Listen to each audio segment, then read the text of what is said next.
मेरी पब्लिकेशन कक्षा 8 पाठ 7 से। सुप्रभात बच्चों, हिंदी की कक्षा में एक बार फिर से आप सबका बहुत बहुत स्वागत है।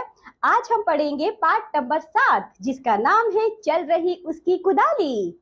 आज के पाठ का नाम है चल रही उसकी कुदाली। बच्चों, यहाँ एक कविता है। चलिए कविता शुरू करने से पहले कुछ बातें जानते हैं। प्रस्तुत कविता में कवि शिवमंगल सिंह सुमन ने शोषित किसान मजदूर की दशा का मार्मिक चित्र प्रस्तुत किया है। साथ में शोषक वर्ग के प्रति उसके आक्रोश को अभिव्यक्ति दी है कि युगों युगों से किसान मजदूर शोषक का शिकार होता आया है। वह तपती धूप, कड़ाके की ठंड तथा मूसलाधार बारिश में जीवन भर मिट्टी से सोना उत्पन्न करता आया है। हमारे देश में किसान आधुनिक विष्णु है। वह देश भर को अन्न, फल, साग, सब्जी आदि देता है, लेकिन बदले में उसे उसका परिश्रम तक नहीं मिल रहा। आइए पढ़ते हैं किसान मजदूरों के शोषक पर यह कविता। तो बच्चों, इस कविता में शिवमंगल सिंह सुमन ने यह बताया है कि जो हमारे देश का किसान है उसका किस प्रकार से शोषण हो रहा है। बच्चों, उसे उसकी मजदूरी तक नहीं मिल पा रही है, किस तरह वह गरीबी में रहने के लिए मजबूर है। साथ ही चलिए बच्चों, इस कविता को शुरू करने से पहले कुछ बातें देखते हैं। अन्न पैदा करने में किसान ब्रह्मा के समान है। खेती उसके ईश्वरीय प्रेम का केंद्र है। उसका सारा जीवन पत्ते पत्ते में, फूल फूल में, फल फल में बिखर रहा है। यह लिखी है लाइन बच्चों पूर्ण सिंह ने। साथ ही श्रम एकमात्र प्रार्थना है जिसका उत्तर प्रकृति देती है, यह कहा है रॉबर्ट ग्रीन इंगरसोल ने। चलिए आगे बढ़ते हैं। कविता देखिए बच्चों, सभी मेरे साथ पढ़िए। हाथ है दोनों सधे से, गीत प्राणों के रुंधे से, और उसकी मूठ में विश्वास जीवन के बंधे से। धकधकाती धरणी थर थर, उगलता अंगार अंबर, भुन रहे तलवे तपस्वी, खड़ा वहां आज तनकर। बच्चों, यहाँ किसान के बारे में वर्णन किया गया है, बताया गया है। हाथ है दोनों सधे से, हाथ मजबूती से हैं, गीत प्राणों के रुधे से, वे गीत भी नहीं गा पा रहा है। उसकी आवाज बच्चों बैठती जा रही है और उसकी मूठ में उसकी आवाज नहीं निकल रही है। बच्चों, किसकी? किसान की आवाज नहीं निकल रही है, लेकिन वह अपने हाथों को बच्चों कस के पकड़े हुए। मतलब क्या पकड़े हुए बच्चों? मूठ को। मूठ होती है जैसे कोई हल होता है ना, हल या फावड़ा होता है जो उसपे हैंडल या डंडा लगा होता है, उसको कहते हैं मूठ।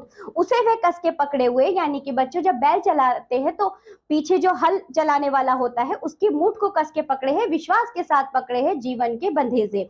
धकधकाती धरनी थर थर, यानी कि जो बच्चों धरती है, जो ये जमीन है, यह क्या हो रही है? धकधकाती है। ऐसा लगता है कि कंपन हो रही है इसमें। उगलता अंगार अंबर, धकधकाती धरनी थर थर, उगलता अंगार अंबर, ये धरती इतनी तप रही है मानो जैसे कि अंगारों पर चल रहे। भुन रहे तलवे तपस्वी सा, खड़ा वह आज तनकर। उसके तलवे जो हैं, उसके जो पैर हैं बच्चों किसान के, वह तप रहे हैं, लेकिन वह तपस्वी के भांति खड़ा है आज वह तनकर। आगे देखिए फिर। शून्य सा मन, चूर है तन, पर ना जाता वार खाली, चल रही उसकी कुदाली। वह सुखाता खून पर हित, वह रे साहस अपरिमित, युगों युगों से वह खड़ा है विश्व वैभव से अपरिचित। बच्चों, यहाँ पर किसान के बारे में यह बताया गया है। शून्य से मन, उसके मन में कुछ भी नहीं है, खाली है। चूर है तन, उसका तन यानी कि उसका शरीर बच्चों काम की थकान से बहुत थक चुका है। पर ना जाता वार खाली, जो कुदाली उसने पकड़ रखी है, जो बच्चों वह जमीन को खोद रहा है, उसकी कुदाली का वार खाली नहीं जाता है। एकदम शरीर बच्चों थक चुका है, मन खाली है, लेकिन फिर भी वह कार्य करता जाता है। किसान परिश्रम करता जाता है, चला रही है उसकी कुदाली। वह सुखाता खून पर हित, बच्चों उसके तन का खून जो है वह सूखता जाता है, लेकिन वह दूसरों के हित के लिए कार्य करता जाता है। वारे साहसा परिमित, किसान को जबकि उसके बच्चों मेहनत की मजदूरी भी नहीं मिल पाती, उसका बहुत शोषण हो रहा है। अपने परिश्रम के इतना भी किसान को नहीं मिल पाता है। यदि बच्चों किसान अन्न ना उगाए तो क्या पूरी दुनिया को मिल पाएगा? हमारे देश को मिल पाएगा? नहीं मिल पाएगा। वह दूसरों के हित का सोचता है। कौन? किसान बच्चों दूसरों के हित के बारे में सोचता है, अपने तन के बारे में नहीं सोचता। साथ ही बच्चों अधिक से अधिक परिश्रम करता है। युग युगों से वह खड़ा है, कोई आज की नई बात नहीं है बच्चों। युगों युगों से किसान इतना ही परिश्रम करता चला आया है। उसे विश्व वैभव से अपरिचित है। उसे बच्चों विश्व में जो सुख सुविधाओं के संसाधन है उनसे कोई मतलब नहीं है। वह सदा परोपकारी रहा है और दूसरों के हित के बारे में सोचता रहा है। आगे देखिए। जल रहा संसार धू धू कर रहा व्यवहार को कहकू, साथ में संवेदना के स्वेद कड़ पड़ते कभी चू। कौन सा लालच धरा की शुष्क छाती फाड़ डाली, चल रही उसकी कुदाली।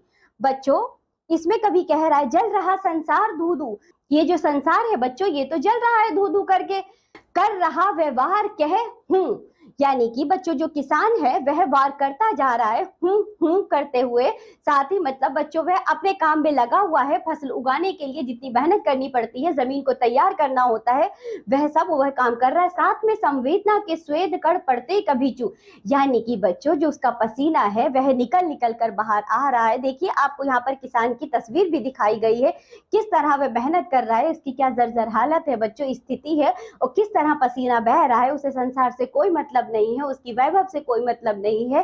किसान तो केवल और केवल अपना कार्य कर रहा है। कौन सा लालच धरा की, कि धरती का उसे कौन सा लालच है, कुछ नहीं, शुष्क छाती फाड़ डाली। जब बच्चों जो जमीन है वो कठोर हो जाती है, उसे मार मार कर, यानी कि उसकी मिट्टी को हटा हटा कर शुष्क जाती छाती, सूखी हुई छाती धरती की, सूखी मिट्टी धरती की हटा दी, चल रही उसकी कुदाली। इतनी मेहनत कर रहा है बच्चों किसान। आगे देखिए, लहलाते दूर तरुगण ले रहे आश्रय पथिक जन, सभ्य शिष्ट समाज खस की मधुरिमा में है मग्न मन।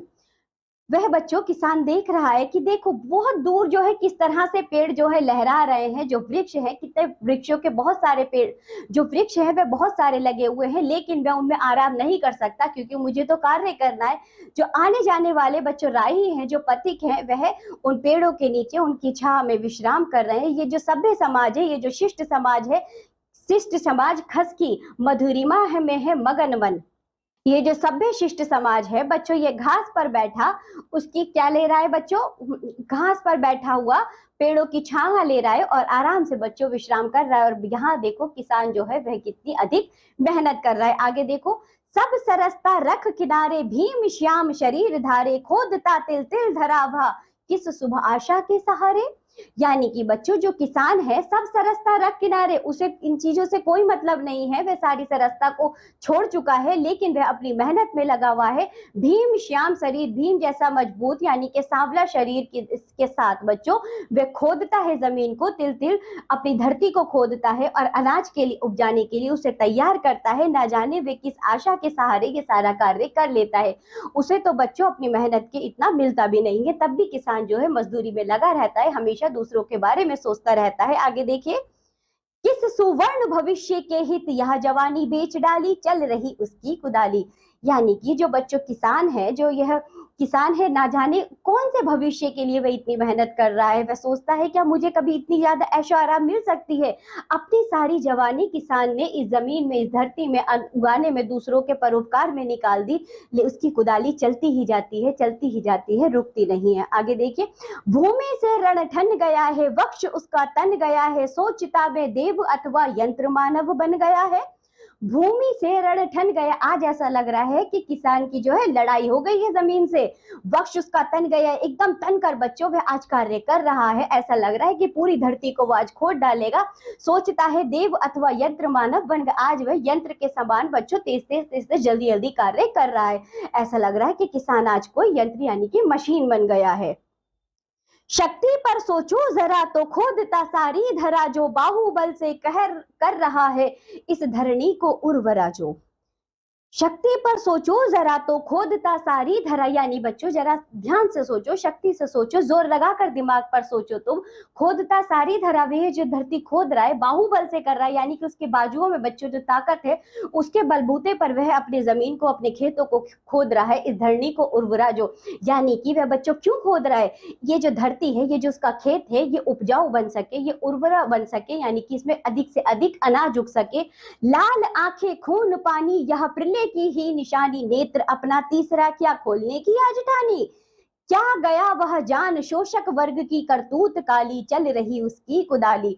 यानी कि बच्चों आज जो है किसान की आंखें लाल हैं, उसका खून मानो पानी हो गया है। ऐसा लग रहा है कि आज तो वह जो है प्रलय ला देगा खोद खोद कर। ऐसा लग रहा है जैसे शिव जी के समान उसकी तीसरी नेत्र खुल गई है। वह जान गया है कि यह मेरा शोषण हो रहा है, ये जो शोषक वर्ग है ये हमारा शोषण कर रहे हैं, हम किसानों का, हम मजदूरों का बच्चों मजदूरी भी नहीं दे रहे हैं। उसने आज तीसरा नेत्र खोलने की ठान ली है। आज उसे ऐसा लग रहा है क्या गया वह जान गया, क्या वह ये सारी बातें जान गया है जो किसान है, शोषक वर्ग की करतूत काली, यानी कि उसका शोषण हो रहा है। ये जो जमींदार लोग हैं, ये जो साहूकार लोग हैं, ये जो शोषक वर्ग है, क्या वह इन सब की करतूतें जान गया है जो किसान है? चल रही उसकी कुदाली, ऐसा लग रहा है कि वह सबकी सच्चाई जान गया और उसकी कुदाली तेज तेज आज मशीन के समान चल रही है।